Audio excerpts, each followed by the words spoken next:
अरे बच्चों, सुनने में आया है कि मशहूर साइंटिस्ट मैड मैक्स इस दुनिया को छोड़कर जा चुका है। वो हमारा बहुत ही ज़्यादा दुश्मन था, लेकिन हम इसके जाने पर अफ़सोस करते हैं।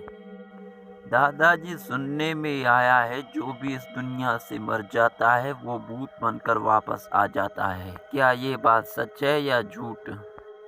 जो भी इस दुनिया को छोड़कर चला जा चुका होता है तो वो भूत बनकर फिर से वापस आ जाता है। अरे हाँ बेटा, ये बात झूठ नहीं है बल्कि सच है, अपना प्रतिशोध पूरा करने के लिए।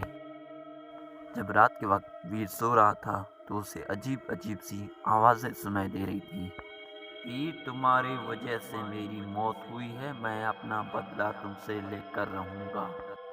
मैं भूत बन चुका हूँ, अब तेरी खैर नहीं, तुम अब मुझसे नहीं बच सकते। जब वीर नींद से उठता है तो बहुत ही ज्यादा डर जाता है। ये कैसी आवाजें थी? ऐसा लगा कि मैड मैक्स जिंदा होकर वापस आया है। हाँ, मैं मैड मैक्स ही हूँ। मैं अपना बदला लेने के लिए वापस आ चुका हूँ। मैं भूत बन चुका हूँ वीर। रात की घटना वीर अपने दादाजी को बताता है। दादाजी, रात को मेरे घर में मैड मैक्स की आत्मा आई थी। वो कह रहा था कि मेरी वजह से उसकी मौत हुई है, वो अपना बदला लेने के लिए भूत बन चुका है। अरे वीर बेटा, कैसी बातें कर रहे हो? भूत भूत कुछ नहीं होता, तुम्हें वहम ही हुआ है। ऐसा कुछ नहीं हो सकता वीर, भूत भूत कुछ होता ही नहीं है। अरे भूत आया, मुझे इससे कोई बचाओ। ये भूत कहाँ से आ गया? मेरे बॉस की भूत। मुझे कुछ मत करना, मैं तो अपने बॉस का वफादार था। बूजी, मुझे माफ कर देना, मैं उसे बचा नहीं पाया। अरे बेवकूफ़, बंद करो अपनी बकवास। मैं कोई भूत वूत नहीं हूँ, बल्कि मैं तुम्हारा बॉस ही हूँ।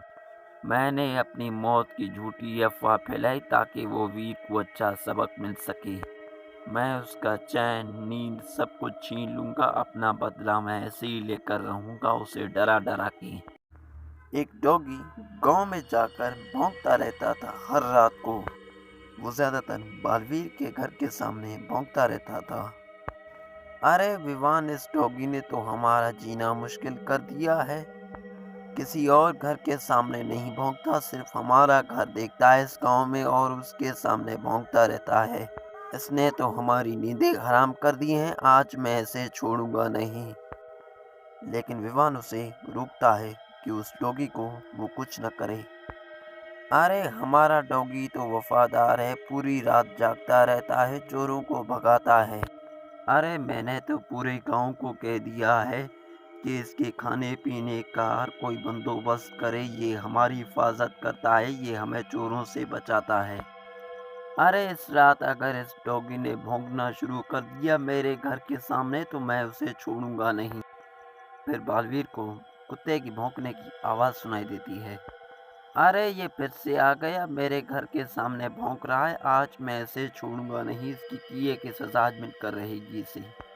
अरे डॉगी, तुमने तो अपनी हद पार कर दी है। जब देखो तब देखो मेरे घर के सामने भौंकता रहता है। आज मैं तुझे छोड़ूंगा नहीं।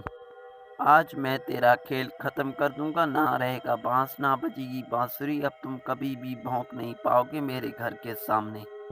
ऐसा कहकर बालवीर अपना गन निकालता है, उस डॉगी पर अपना हथियार चलाता है और वो डॉगी मर जाता है। अब आगे क्या होगा ये आपको नेक्स्ट पार्ट में देखने को मिलेगा। थैंक